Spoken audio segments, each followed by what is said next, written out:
guess if we don't mention the technical difficulties, no one knows about the technical difficulties.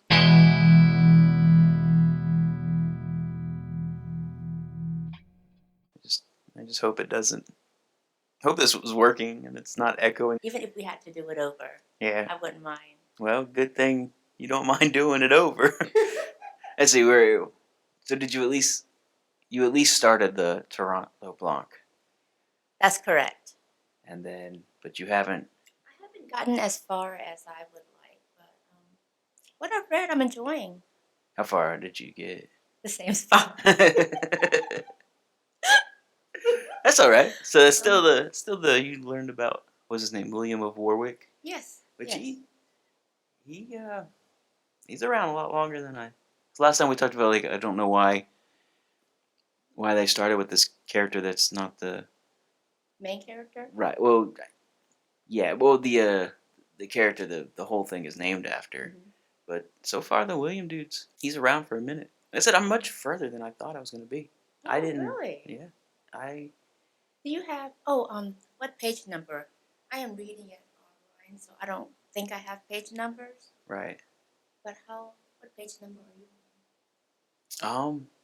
Not quite 100, but kind of up there. I'm in at least the third section. And you had asked last time who the translator of my edition is. It's Robert S. Rutter. I don't now that you mention yours, I don't know the translator of mine, and I didn't bring the book today. I was also going to say that that mine is abridged. Oh, right. Because they left out the philosophical discourses, which we both discussed, that I was very upset about, because I enjoy reading about things like that, but then again, I'm sure that he edited it that way for a reason. I wonder how much shorter it is, especially if you don't have page numbers. See, that would drive me crazy, not having page numbers. Oh, really? Right. Yeah, I want to see the progress. Mm-hmm. Otherwise, I might feel like I'm on the same page for 3 years. Like the water margin. Yeah. Even with page numbers, that book was just it drove me crazy because it didn't seem like I made any milestones even after reading it for like 2 hours. So how are you keeping track if there's no page numbers? Like, or if you close it, does it just hold your spot? Like, what if you lose your spot? I think I am going to have to start and stop at chapter. Chapters. At the beginning of chapters. Oh, right, yeah. At least it's not long chapters. Like, chapters. There was one part, at least in my version, where there was 3 chapters on a single page. Oh. So. Okay, and I know that you were just asking me what I would do if I lost my place. It wouldn't be anything new because I think we had to start and restart the water margin like at least 3 times. I don't want to do that again. Yeah. I'm cranking this one. I'm doing this one. I don't think this book is the kind that you would have to start over if you. Because there's not 100 characters. Right. Like if you left it down for like 3 or 4 days. I think you could still make out where you are in the story. But with the water margin, it was really, really hard to keep track of who was who because there were, as you said, so many characters. And is your chapter titles, are they numbers or are they Roman numerals? Mine's Roman numerals, and I guess I'm trying to keep track, but I don't really. Once you get past like 20, mm-hmm. Or actually, I can do up to like 30 because that's just a couple of X's, mm-hmm. 3 X's, but yeah, I guess I'm learning Roman numerals as I go. There's an L involved right now. And I'm trying to figure out how they came up with this system, because sometimes it's like before or after. And it seems complicated since I'm not familiar with it. I was trying to find out if it's numerals or not, but it just keeps going. There doesn't seem to be. There are Roman numerals. Because I just happened to get to chapter 4, Constantinople. Have you gotten there? I'm sure I did, because I'm in like the 60s. Okay. Oh, wow. But I wonder if the chapters are this. I wonder if they broke up your chapters the same. Because like I said, my chapters are really strange. Okay. How it'll just cut like halfway through like someone speaking, and it'll just be a new chapter. All right. So, are you intrigued enough to want to read on with the way they break it up? Yeah, I guess I mean because you're not really. Cause it doesn't really feel like it's a different section. It's just kind of the same. It's just like plopping. They're just like almost random. Like each chapter has a title, but it's still it's almost like just taking like a random book and just popping in like after a paragraph, like time for a chapter. So I wouldn't really call them like chapters, so to speak. It could just be. I mean, there's definitely the sections. The separate sections definitely feel different. Like it could be a chapter, but the chapter numbers. So, are Feel they still introducing characters and events, kinda. or Yeah, there's the whole part with William, and then he meets Tarrant, and then characters start. A lot of it is dialogue, so it's like a character telling a story, but they're still like it's still within dialogue. So I don't know. It's really interesting how the style is the style is interesting. so not in the same way that the Golden Ass was told, right? Kind of. Okay. But it's not like different so far. It's not different stories with different characters. Mhm. These characters all relate. But Oh, really? yeah, it's like I said, I'm not super far out of the comparatively with the rest of the book. I'm not very far, but Okay. Right. Well, hopefully this one won't take us the rest of the year. I mean, it seems to be going a lot faster for you. yeah, I mean, I didn't even pick it up very often. I wouldn't say. Okay. I don't. It's definitely heavy though. It's a another huge one. Yes. Oh, I almost forgot. In the introduction that we both read, I mean, Right. ours are different, obviously, since we're reading different translations. But did yours mention how spicy it would be? Um, I kind of touched on it. There is a part though where he gets. I don't want to spoil too much for you, but he gets to get a brooch. I think that's what it's called, a brooch, like a little pendant. Is that what it's called, a brooch? And brooch. Yeah, I've never worn one, so I have no idea. But a lady offers him one, but he has to take it off. And it talks about how he gets to. Approach it, I can. Yeah, you'll see. You'll get there. You'll get there. I don't want to spoil too much. But yeah, I mean, I guess if that's as spicy as it gets, though, it's not too bad. It's more. Okay. All right, so not the golden ass spicy. So far not. Okay. But there's still quite a ways to go. Okay. We have already discussed often that I've just been very, very surprised at how spicy and smutty some of these books have been. Much to my dismay, I have to say. Why do you feel that see, I guess I'm just trying to understand why a lot of authors feel that it would either add to the story or Like current or ancient? both. Well, ancient, I guess, because There's nothing else to do. right. That's what they did. Current. Sometimes sometimes I would say it definitely is needed for a story, but sometimes I think it's either genre based or monetary, like money. Do you feel that in general it has wide appeal? Is it what readers really want? I don't know. I mean, it doesn't bother me, so I guess I really don't put much thought. It's it's definitely what sim readers want. That's all they want. They're, I mean, but it's no different than like some people only want to read Amish mysteries or like Amish stories, and some people only want to read cozy mysteries, and some people only want to read science fiction. I mean, I guess if it's looked in that perspective, I sort of see your point. But it's just never been something that I've enjoyed reading in my stories, and it can make or break a book for me. Oh, really? believe it or not. But as far as I know, you have gravitated towards some of these, right? I don't know how I've. Didn't it all start with Naughty Boy or no, the bromance novels, It was the bromance. right? Yeah, we did that one, and it might have been the first one, and then there was the Naughty Boy book that I didn't even bring up. Someone else mentioned that one as a joke, so I read it as a joke, and they were some very very naughty boys. And then So she has no one to blame but herself. I mean, right? I guess so far I haven't picked one in earnest. Like, this is what I wanted. It's all been because someone has said or done something, and I was like, fine, I'm going to do it.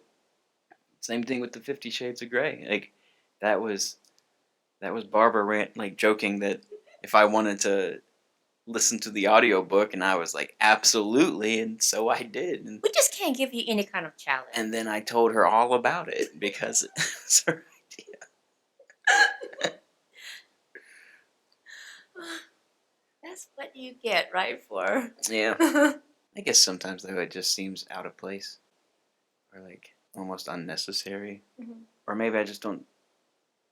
I guess I'm not talking about the romance books with like, but if it's in something that's not specifically.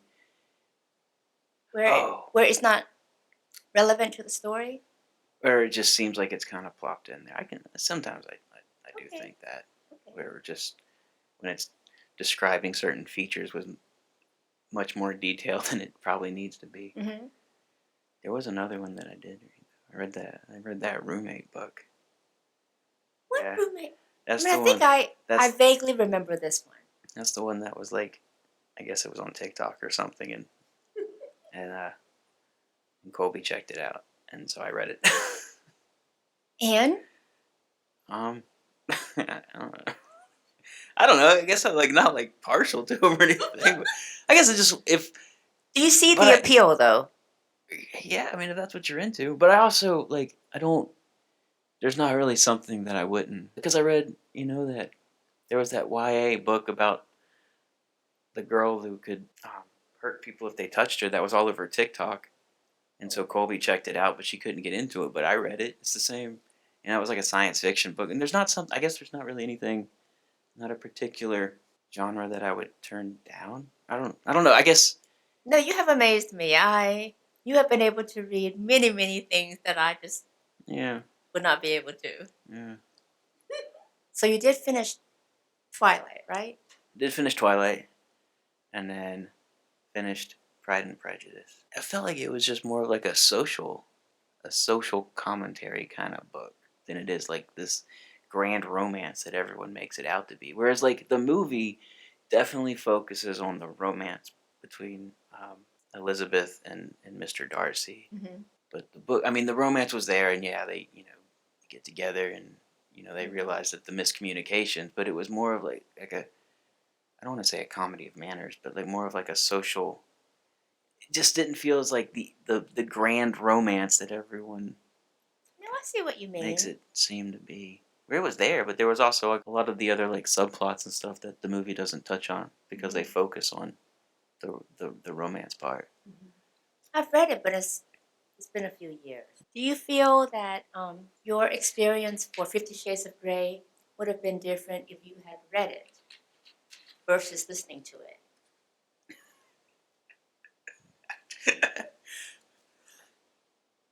Oh, don't ask me that because then I'll have to read it. The experience is different for me. I find that I don't pick up as many details when I'm listening to something. Right. Although I get the overall gist of the story, the characters in the book. Whereas when you read, Right. everything plays out in my mind. Yeah. There's definitely things that I don't mind listening to, but there's other books that I wouldn't probably listen to unless I've read them first, maybe. But I don't know because I guess some things. It's just an assumption though, because I might like let's say I didn't think I'd enjoy Gentlemen in Moscow, and that would have been one that if I didn't know about it, I'd probably be like, oh, I just listened to that one. Mm-hmm. because I did really enjoy that one. That one surprised me a Oh, lot. I loved that one. Yeah, And I think that one I did end up listening to as well. And like both at the same time, or you read it and then you listened to it. I think I was doing it at the same time. Because I don't know if I could do that. Oh, really? Yeah, I think that would. Be too distracting in some ways. Right, and then I'd have to keep going, like finding spots and stuff. I think that would drive me crazy. I find that's what I have to do when I listen to audiobooks. I try to catch everything, and when I don't, I have to keep rewinding, and that can become. I say I don't mind doing that. 'Cause I do that sometimes. Oh, really? I mean, but Right. over and over. Though. Right. Well, I mean, like I start zoning out. That's why. if I have to talk to the car in front of me and I miss something because I'm giving them my opinion they can't hear, then I might have to rewind it for a second or two or 5, whatever. I might have to go back a chapter. It depends on how they're driving. Yes. Share the road. I don't know. So, this is off topic, but I just have to quickly tell you while I'm thinking about it. Do you remember when I asked you about chili recipes? Oh yeah, yeah. You were talking about if there was like a secret or something. Yeah. Well, I mean, Or like if yes. yeah. I mean, I was just wondering if there was an ingredient that you felt belongs in chili, Right. and you said sausage. Well, that's just what my mother-in-law does. She says that's the secret ingredient. Well, I added the secret sausage, and it was actually very good. I mean, this was one loaded chili. There was bacon. There was beef. Was it like a Italian sausage. Oh, so was it Italian? I was Yeah. gonna say, was it like a breakfast sausage or Italian sausage? I mean, I thought about the breakfast sausage, but I went with the Italian sausages. Because the breakfast sausage might be good because it has that like that that kind of sweet clove like undertone that might balance with the beans and stuff. Okay, now Depending on how you make your chili, though, I guess. now you tell me. No, I'm just guessing. I don't. I could probably whip up some chili if we went to the store and I could do it, but I don't make soups.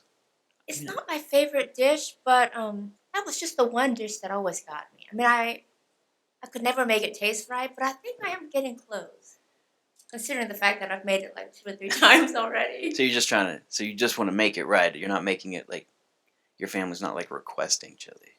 That's correct, but they've been eating it grudgingly. Well, I mean, if you gotta get it right, they get hungry enough, whatever. Right. Right. Yeah, like I don't think about soup. I just don't. I know it exists, and I eat it if it's around. And there's soups that I like, and there's soups that I don't like. So you don't naturally crave soups even Mm. during cold winter months. Mm-mm. Oh, that is so interesting. Yeah, I just So don't. interesting. I don't think about soup. What is your go-to meal during the winter? I have one. I just don't. I am think so in that kind of way. surprised. Yeah, I just don't think in that kind of way. Really? I mean, if I want to make, I don't know. So like, Colby. Well, if like she wants something, she'll be like, "Okay, this week I'm gonna make a lasagna," and I'm like, "Okay," and we go to the store and then we just do it. Whereas when I go to the store, I just grab a bunch of random things, and then just kind of. So you don't plan beforehand or think of what you are going to make. Mm. You decide at the store. Or that, or I'll just get some, see what's needs to be used in the fridge or the pantry or whatever, and just make something. I like doing that more than planning. I wish I was that kind of girl. I like doing that. Definitely less waste. Or like I told you about, like I went to the store because she asked me to go pick up one little thing, and I came back with leeks. She was like, "What are you doing?" And I was like, "They look so nice though." So then I did think of soup at that point because Okay. I had all these leeks to use because you had to get them in this giant bunch of leeks. So I ended up making corn and leek chowder. Which sounds amazing. I made a apple and leek barbecue sauce. I didn't hear about. Yeah, I don't know, just found all the ingredients and just made something, or even if I don't have all the ingredients, just something close enough. So you're very experimental in the kitchen. I guess I made That's a great way. a garlic and leek mashed potatoes. And how did that turn out? They were good. Wait, So you're trying to tell me that you had that many leeks to use I up? told you they came in a bunch. Had a lot of leeks. Oh my goodness. We had. I kept making crispy leeks to garnish things. We're not. I don't really garnish. Like I'm at home. I'm not going to garnish stuff because it's home. But crispy leeks are good. And they're simple. Real simple. Real simple to make. It's like the one time that I'll actually use a lot of cornstarch. Mm-hmm. I don't like how cornstarch feels. I don't. Just thinking about it right now, I don't like. I don't like cornstarch. I mean, I don't like I mean the feel of the feeling. Yeah. Well. Yeah. I yes, don't. cornstarch. And I especially don't know like what you mean. I worked at this one place and we made these croutons out of grits, right? You make this big pan of grits, or you make grits, you season or whatever, you put them in this pan, and you get them real cold, and then you cut them out into squares, and then you toss them in cornstarch, and all that was fine until I kind of had to scoop them out. And oh, see, it bumps. I don't like how cornstarch feels. There's cornstarch is it almost defies description. It has that weird texture. Right. I refuse to I know use what it you mean. unless I have to. So like when it's coming for like a quick fry, something like that, where you don't want like a batter, it's good. Mhm. But I pretty much refuse to use it as a slurry because it just sucks flavors out of things. Mhm. Like I'll make a quick roux before I ever use cornstarch and just kind of spoon it in. Mhm. But yeah, no. Mm. Oh, I just I learned hate something cornstarch. new about you today. I hate the way the cornstarch feels. Okay. Now corn syrup, on the other hand, I will eat pecan pies for days. But here's my next question. Would you rather put your feet in sand or cornstarch? Because I know you hate sand too. Yeah, I mean, just imagine all of the cornstarch between your toes. And I don't know. I don't have the same feeling. I don't know if I'd have the same feeling about it. I mean, but they have such different textures, though. Yeah. I guess Can we just mix both and put your feet in? I can't think of any situation unless I go to a cornstarch factory, lose my shoes, and there's a horrific accident. Never say never. You never know. I don't know. I'll have to go home. I'm gonna have to go home, and I guess Colby's gonna be like, "Why is there cornstarch all over the place?" And I'll be like, "Well, I have to put it between my toes for an experiment." Okay, that's probably how I feel about stepping on on the floor that has something sticky on it. Right. It drives me absolutely mad. There's just something about it, even when I'm wearing socks. Or like even shoes, like step. I mean, like I don't want to say stepping on gum because that's just annoying, but like it's I just like just the actual texture of the sticky on the foot, or like the inconvenience of finding an unexpected sticky spot. I just can't explain it. Like it just throws me off completely.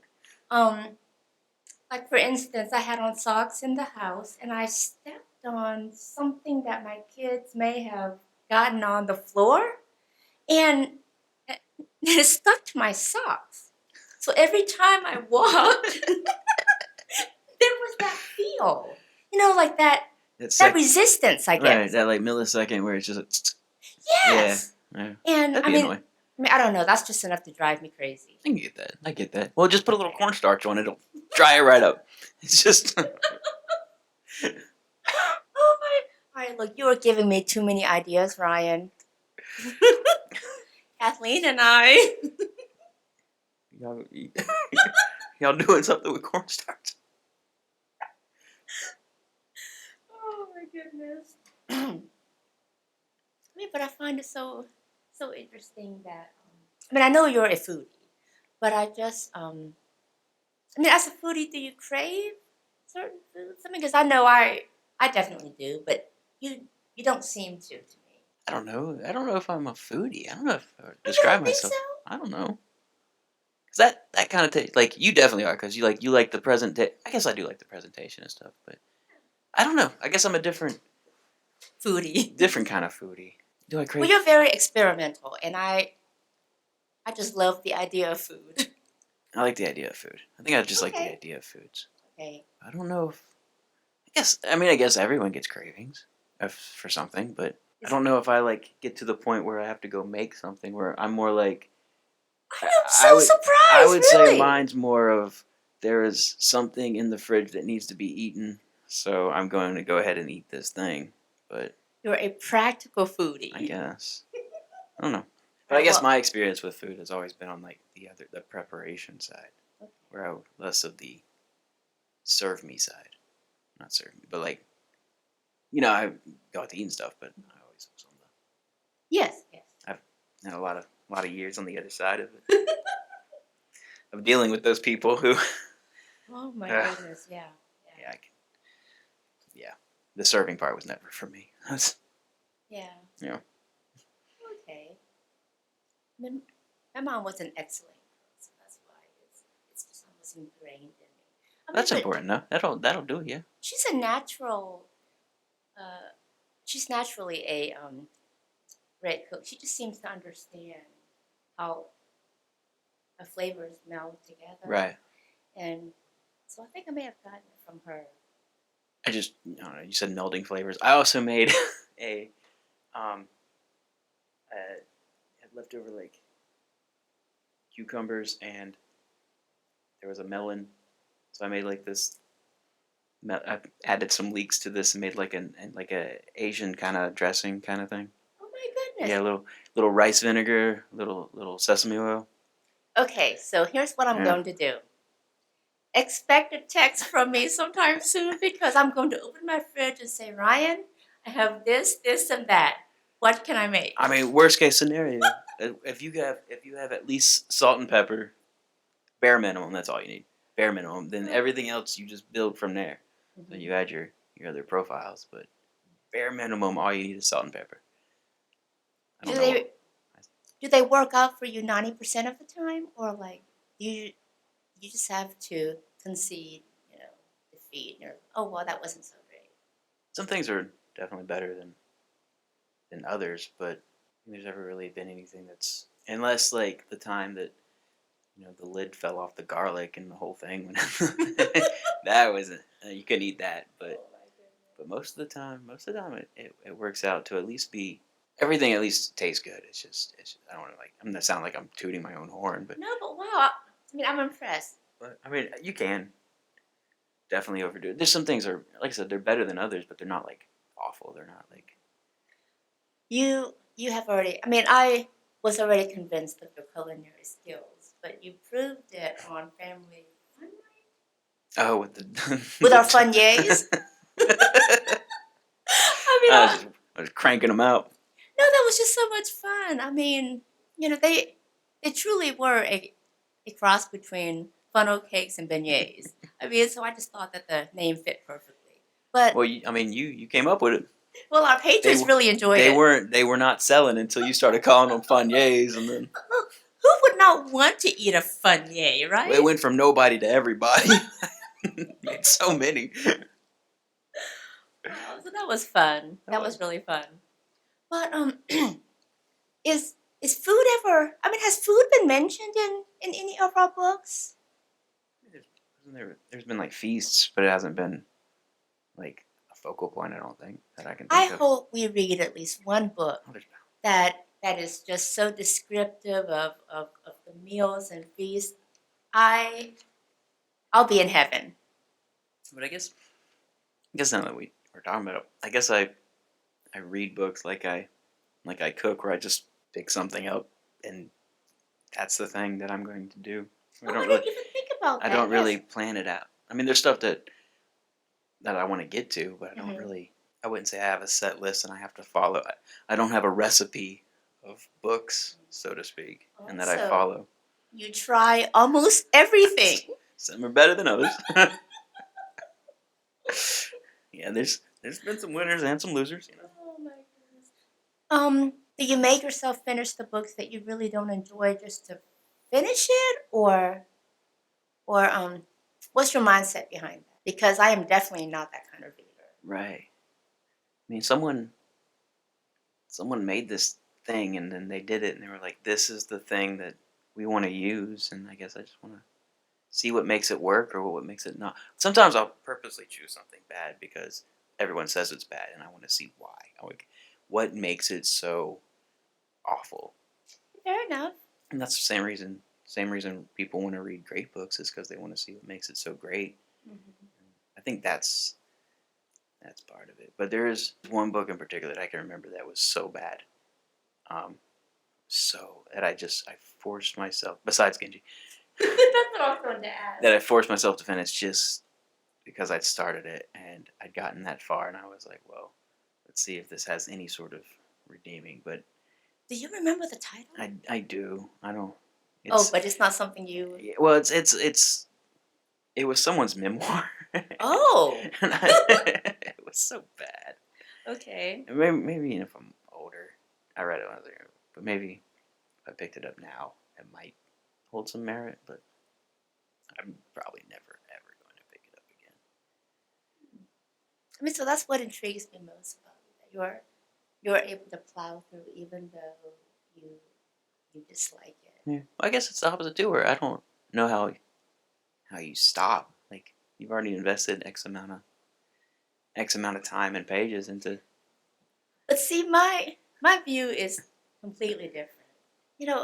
There are so many books out there to Right. discover, and I just can't imagine myself, or I can't imagine making myself finish something that I'm really detesting when I could possibly enjoy But see, I another book. had the same way with. I remember the first time I read French Lieutenant's Woman. I just couldn't get into it. I was struggling so much, and then at some point, way late in the game, it took a turn for me, and I would say it's one of my favorite books. It is so funny that you mentioned that because our current book club selection, Sea of Tranquility, Right. I think I even mentioned this to you that I just really couldn't get into it, Oh yeah. and I didn't see the hype behind it. But then I continued to read and finally just got to a point where as you said, it took a turn in such a way that I just ended up loving it. See, I mean, there's some That merit was, I behind mean, it doesn't happen very often, but it happened with that book, so I Right. know exactly what you mean. I actually have the French Lieutenant's Wife. That's the title, right? French Lieutenant's Woman. The French Lieutenant's Woman. Yeah. Okay, I actually have that, so you think I should Oh, give it a try? I don't know if we ever make it through. I mean, is it in our I think so. our 1001? I think. Don't quote me, but I think so. Right. But it's. I might be 80 by then. If we ever get through any of these, if we ever get out of the what are we in right now? Like the 1500s. Yes, Yeah. it's quite early. Didn't we calculate how old we would be if we or was that at the rate that we were going? I don't remember. I think it was at the rate we were going because I think we were making jokes about the water margin. Okay, well, we spent one whole year on the Arabian Nights, if not longer, Yeah. and one whole year on the water margin. Yeah. But I mean, the water margin. There were other. We had other circumstances. Right. Yeah, there was many things out of our control Yes. on that one. But so let's say we got these giant books that are basically the size of 2 books crammed together, right?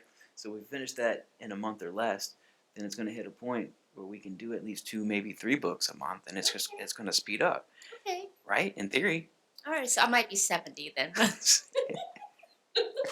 Well, let's get through. Let's get through this one. I said it's not bad. It's not bad. I don't give the wrong impression. I've actually enjoyed a lot of the books, so I think I am glad that we're doing this because Right. they definitely are not books that I would pick up on my own. I wouldn't. Probably not either. I mean, in fact, I didn't even know about Water Margin and Romance of the Three Kingdoms. I was gonna say that's other than the Arabian Nights, I don't think I was aware of a single one Okay. so far. But it's also interesting to see how even with these few we've read, how everything seems to be influencing the next thing. So, it was mentioned how episodicness, I don't know if that's the word, how the Arabian Nights influenced Tarrant LeBlanc, or how the characters in the Water Margin were proud to be related to the characters in Three Kingdoms, or there was another connection, or just how Tarrant does Don Quixote, and then how the golden ass keeps popping up in other books you've read, or the Yes. So it's just interesting so far to see how it's influenced over time. I think we're going to continue to see. That'd be an interesting thing to keep kind of watching out for. But I can't wait to find out how different and similar Tarrant LeBlanc is to Cervantes' Don Quixote. I feel like I haven't read it, but what I know about Don Quixote, I can see why he would kind of take this as a jumping point to make the character of Don Quixote. So we'll see. We'll get there. At least that's a long one. You'll probably finish in a week. Oh, I loved it. I've read that one, and I really liked the translation. The one that I read was translated by Edith Grossman, I think, and she did a really good job. Well, so that's around the corner.